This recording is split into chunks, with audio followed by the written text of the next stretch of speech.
নমস্কাৰ মই দীপাংকৰ বৰা সদ্যঘোষিত আসাম ডাইৰেক্ট ৰিক্ৰুইটমেণ্ট 2.0 এক্সামত গ্ৰেড 3 এক্সামৰ বিভাগত উত্তীৰ্ণ হৈছোঁ ৰিটেন এক্সাম আগৰবাৰো আপোনালোকৰ যিটো স্কিল টেষ্ট হৈছিল ADR 1.0 সেই পৰ্যায়লৈকে যোৱাৰ পিছতো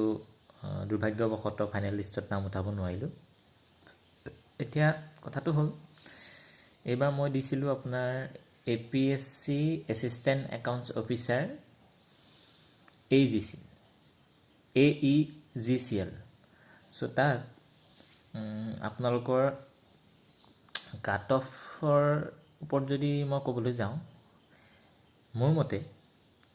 জেনেৰেলৰ আপোনাৰ থাকিব লাগে 155 to 165